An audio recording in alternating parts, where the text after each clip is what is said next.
এয়া হৈছে খোৱা বস্তু বাৰু দেই। এয়া যে দেখিছে এইখিনি বাৰু খোৱা বস্তু বুলি সকলোৱে গম পাইছেই চাগে, কিন্তু কোনোবাই গম পোৱা নাই নেকি? কি বাৰু কমেণ্ট কৰি কওকচোন। মই খাই বহুত বেছিও ভাল নাপাওঁ বাৰু, কিন্তু কিছুমানে ইমান বেছি ভাল পায়। আমাৰ মা, বা, মাহী, আমাৰ মানে বাকীবোৰ মানুহে আৰু ইমানেই বেছি ভাল পায়, পাগল হৈ থাকে। কিন্তু মোৰ সন্মুখত এতিয়া এয়া আমাৰ ওচৰৰ মানুহ এঘৰে দিলে, কিন্তু মোৰ ইমান লোভ নাই এইটো বস্তুৰ প্ৰতি। আপোনালোকে ভাল পায়নে? কি বস্তু কৈয়ে দিওঁ নেকি বাৰু?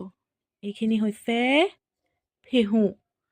আমাৰ কাষৰ ঘৰৰ মানে গৰু জগিলে, আৰু সেইকাৰণে এতিয়া এয়া এনেকৈ ফেহু বনালে আমাৰো ওচৰ চুবুৰীয়াক বাৰু বিলাওঁ। তাৰপিছত তেওঁলোকে আমাক দিছেহি এতিয়া খাবৰ কাৰণে। মই ইমানো ভাল নাপাওঁ যদিও অকণমান খাওঁ দেই। লোভ লাগিছে নেকি বাৰু কাৰোবাৰ? এই অকণমান খাওঁ আৰু দেই। মই এতিয়া খাওঁতে মৌমালে মনত পৰি গৈছে আমাৰ। তাই ইমান বেছি ভাল পায়। ওচৰত থকা হ'লে অকণমান দি আহিলোগৈহেঁতেন বাৰু, কিন্তু এতিয়ানো কেনেকৈ দিম হয়নে? বাৰু ময়ে খাই দিওঁ আৰু। কোমল কিছুমান ফেহু খাই ভাল নালাগে যে, এইখিনি ভালেই লাগিছে বাৰু। অকণমান লৈছোঁ, বেছি নাখাওঁ যে মই। গাখীৰ নাখাওঁ মানে মই, সেইকাৰণে ফেহু খায়ো ইমান ভাল নাপাওঁ।